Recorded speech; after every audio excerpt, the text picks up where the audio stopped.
En diciembre de 1984, ocurrió aquí el peor accidente industrial de la historia. Esta fábrica liberó una nube química que mató a miles de personas en pocas horas.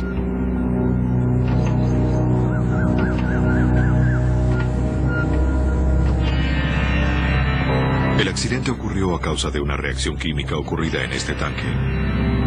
Una reacción que provocó uno de los peores desastres producidos por el hombre. Unos pocos segundos que conmovieron al mundo entero.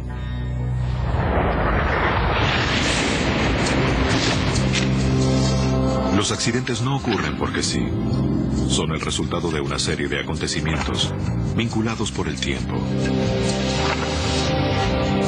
La clave para entender qué salió mal está oculta en estos segundos decisivos.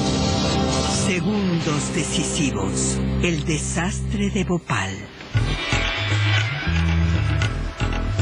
La ciudad de Bhopal se recuesta al borde de un enorme lago, casi en el centro geográfico de la India.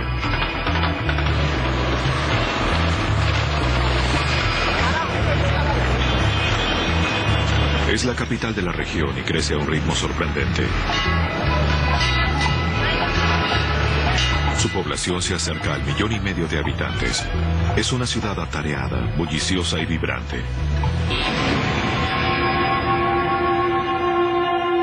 Pero el 3 de diciembre de 1984, Bhopal fue escenario de una catástrofe sin precedentes que produjo la muerte por asfixia de al menos 3,000 personas, bajo una nube de gas.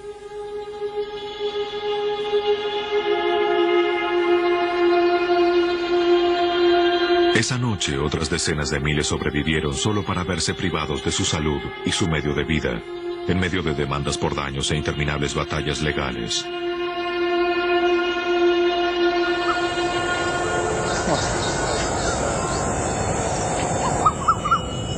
El agente químico asesino fue un gas llamado isocianato de metilo, o MIC, proveniente de esta planta construida en el confín de la ciudad. La misma fue cerrada al mundo exterior por más de 16 años. El gobierno de la India decidió preservarla mientras investigaba el origen del desastre.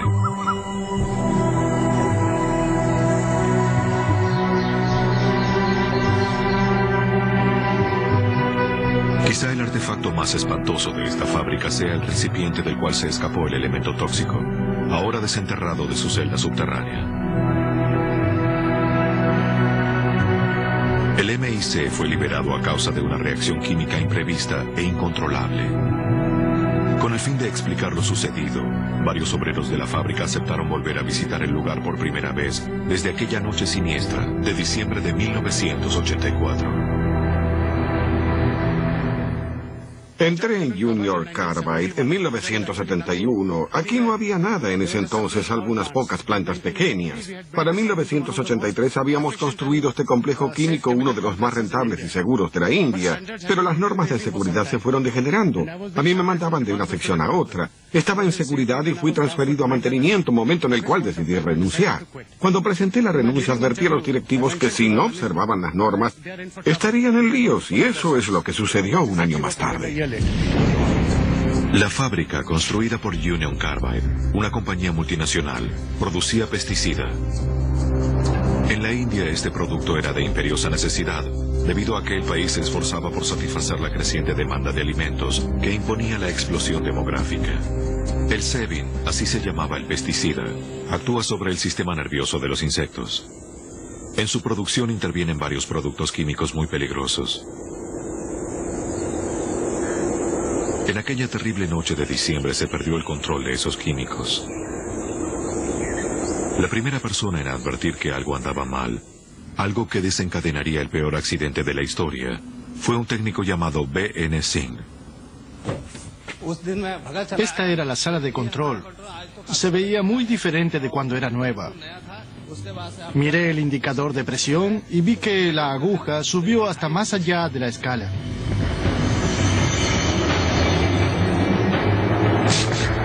Afuera, a 40 metros, el tanque de almacenamiento estaba por liberar su mortífera carga. Habían pasado 15 minutos de la medianoche. El contenido de este tanque representa la victoria de la rentabilidad sobre la seguridad. Para entender qué sucedió debemos volver unas 4 horas atrás. Todavía se discuten las causas de la contaminación del tanque, pero la investigación del gobierno de la India revela un siniestro que comenzó aproximadamente a las 8:15 de esa noche de diciembre, cuando un obrero comenzó una tarea de mantenimiento de rutina, conectando una manga a una sección de las tuberías de la fábrica. La limpieza del sistema era fundamental porque durante el proceso, los contaminantes se acumulaban fácilmente. Los desechos eran presuntamente evacuados a través de picos de desagüe, mediante un proceso que a veces llevaba horas. Casi inmediatamente algo empezó a andar mal. Sin darse cuenta, este empleado desató una cadena de acontecimientos que terminaría dando muerte a miles de personas. La industria química emplea una gran variedad de elementos peligrosos. Por ejemplo, ácido sulfúrico, en la producción de detergentes. Los detergentes no son dañinos, pero el ácido sulfúrico es potencialmente peligroso.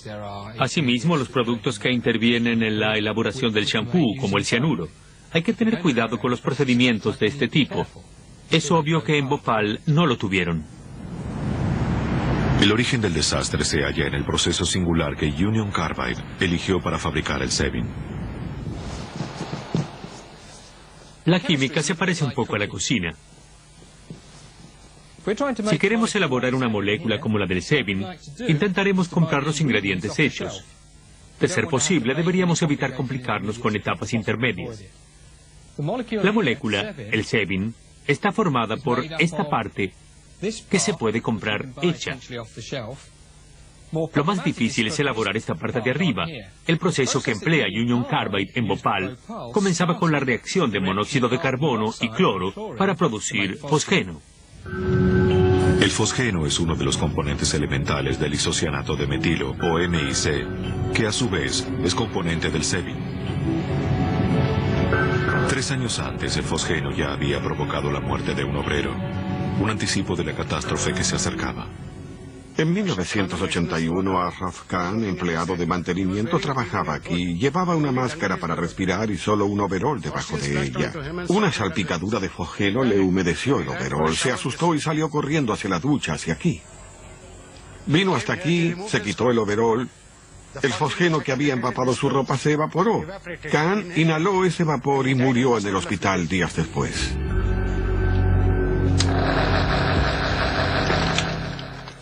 El fosgeno resultó fatal cuando se usó con fines bélicos, principalmente durante la Primera Guerra Mundial. Es poco soluble en agua. Cuando es liberado, genera una nube blanca a poca altura del suelo. Según tengo entendido, huele a heno recién cortado.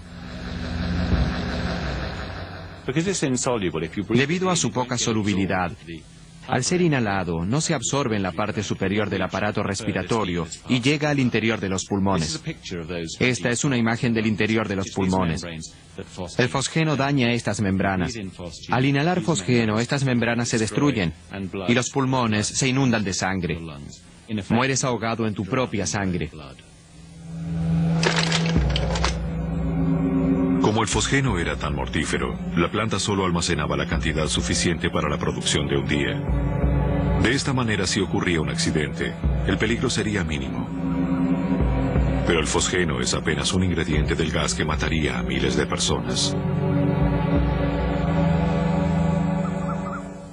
La siguiente etapa del proceso es agregar este grupo. Existen varios métodos para hacerlo. Puedes agregar esta parte y luego esta otra. Pero Union Carbide eligió agregar ambas a la vez en una sola reacción. Esto es menos costoso y mucho más limpio. Estas son las ventajas. La desventaja es que el agente químico necesario para la reacción es el isocianato de metilo. A diferencia del fosgeno, el MIC estaba almacenado en 3 enormes tanques, originalmente sepultados en un refugio de concreto, cerca del límite de la planta. Cada uno medía 12 metros de largo por 2,5 de diámetro, y podía almacenar 42 toneladas del peligroso químico.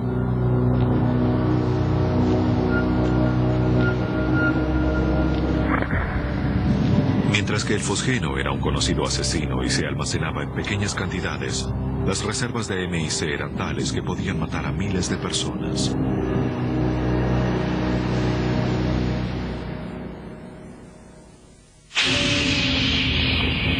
8:45 de la noche.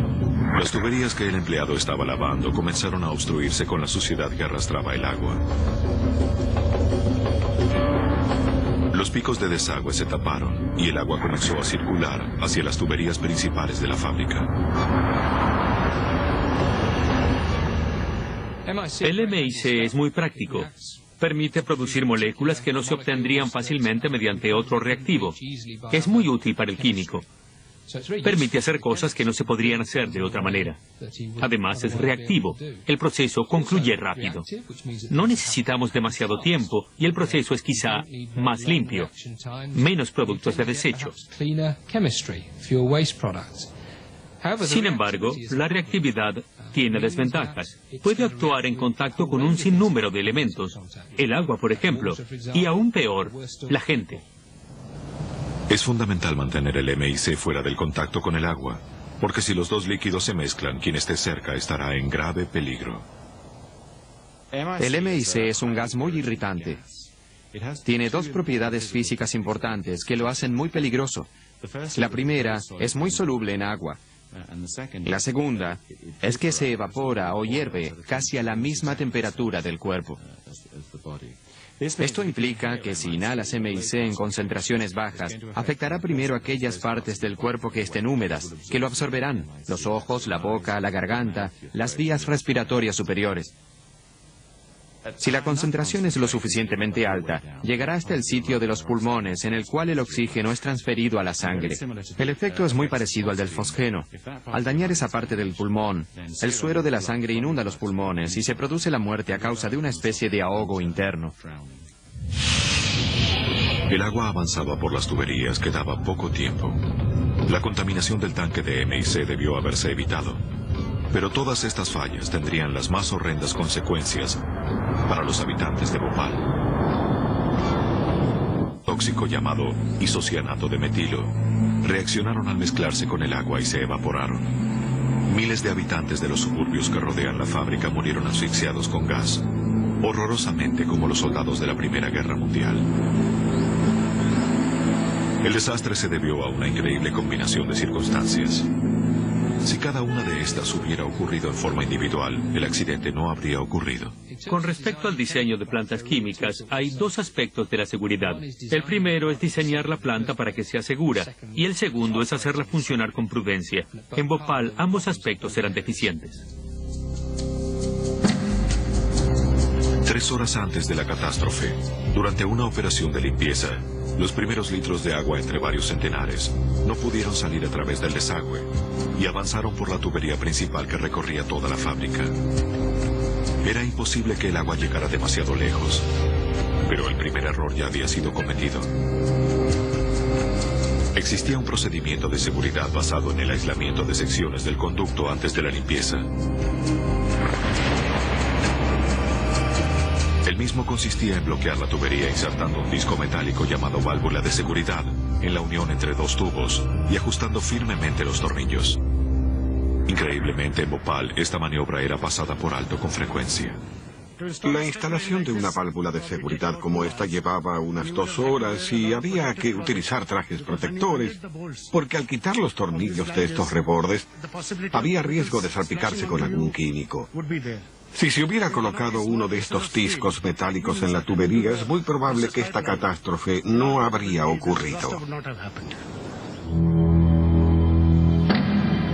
Ya a las 9:30 el agua empezó a viajar libremente por los cientos de metros de tubo que separan la planta principal del lugar de almacenamiento del mortífero MIC.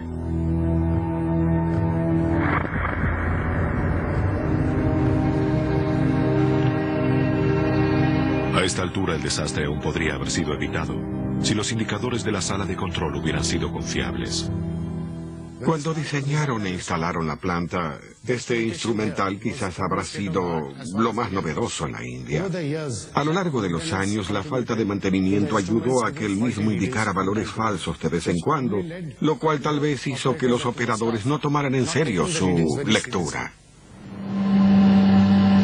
El MIC se mantiene bajo presión con un gas inerte para impedir la entrada de otro elemento en el tanque. Pero por 6 semanas la aguja del indicador de presión había indicado casi 0. Se supuso que el indicador fallaba. De hecho, en la conexión del tanque con la tubería principal, había una válvula que perdía. Si el gas podía salir, entonces el agua podía entrar.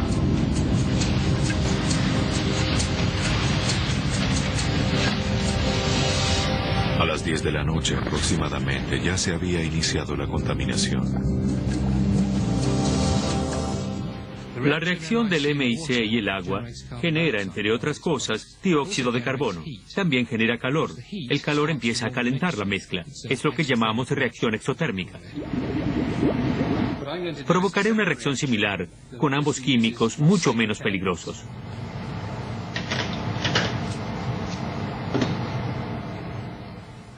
Este material se comportará en forma parecida al MIC.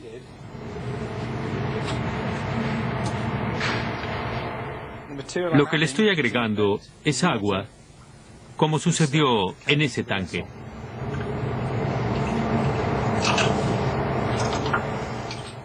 Pueden ver cómo se forman las burbujas de gas. El agua es más pesada que el MIC, por eso cae al fondo del recipiente. La primera parte de la reacción ocurre cuando se tocan los dos mantos de líquido. Esto es exactamente lo que ocurrió en el depósito de MIC. Se generaron burbujas en el límite entre las dos capas de líquido, pero el problema principal es el calor. La temperatura de la mezcla reactiva se eleva. Cuando se eleva la temperatura, la reacción se acelera, generando a su vez más calor. El proceso se acelera cada vez más. Es lo que llamamos desbocamiento.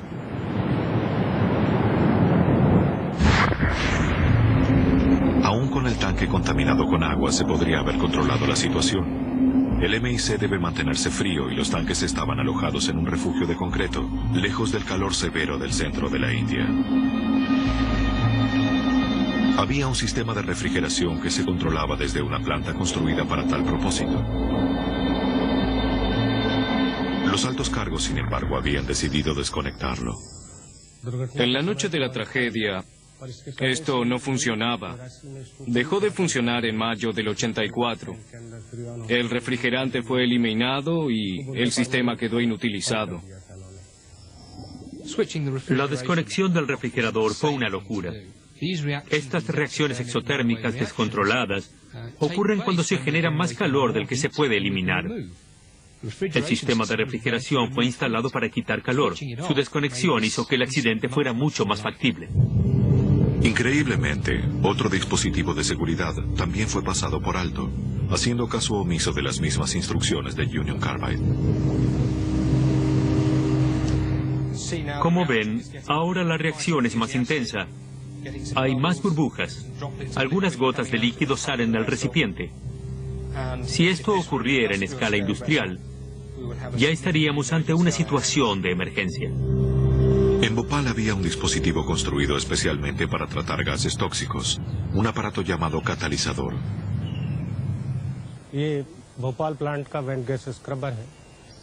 Este es el catalizador que teníamos en Bhopal.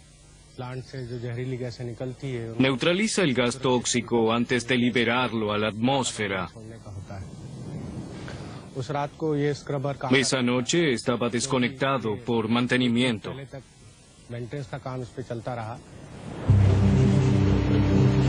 Aunque este dispositivo fundamental hubiese estado en funcionamiento, era demasiado pequeño para neutralizar el volumen de MIC, que ya estaba fuera de control.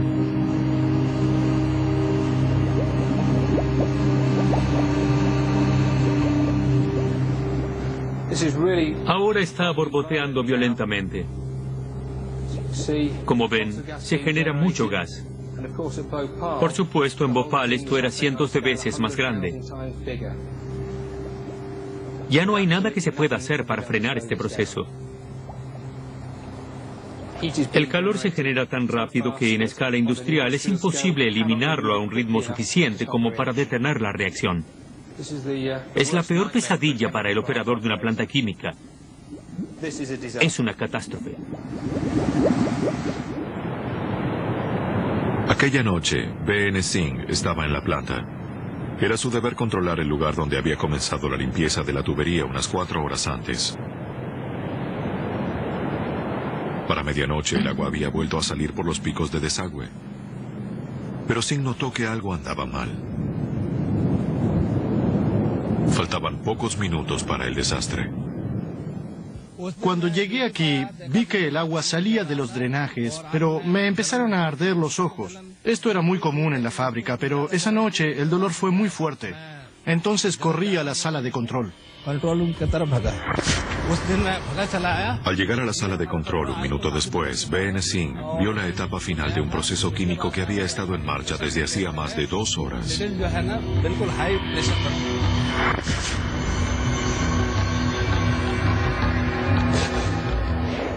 A nivel molecular todo sucede muy rápido.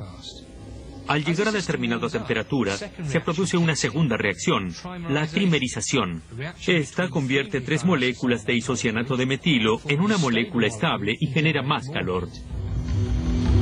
Al producirse cada enlace nuevo se libera energía. Ya las moléculas de M y C reaccionaban entre sí. Las 42 toneladas de material estaban listas para producir calor casi simultáneamente. La reacción ya se tornó muy violenta.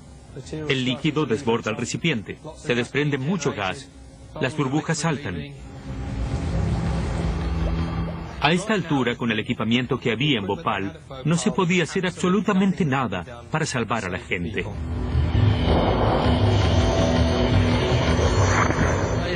Corrí hacia el tanque E-610. A pesar de que estaba enterrado, se escuchaba un temible estruendo, y el concreto empezó a temblar y resquebrajarse.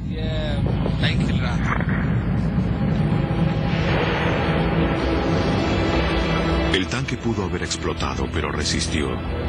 La presión hizo saltar una válvula de seguridad y el gas fue liberado. Circuló por la tubería principal, atravesó el catalizador inutilizado y luego ganó la atmósfera.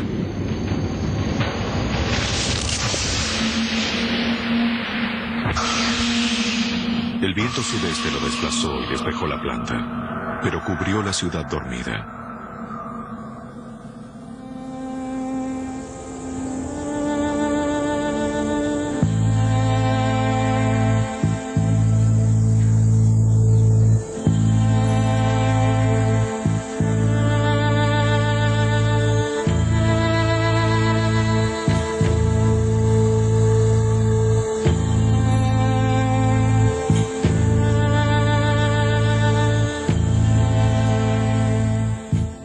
En 1971, cuando entré en la empresa, fue uno de los momentos más orgullosos de mi vida.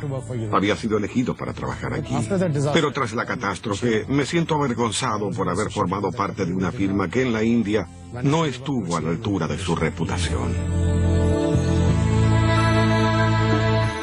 Union Carbide se negó a dar una entrevista a este programa. Hasta la fecha no hay procesados. A causa del accidente murieron más de 20.000 personas. El número de muertos aumenta. La polémica por lo sucedido continúa.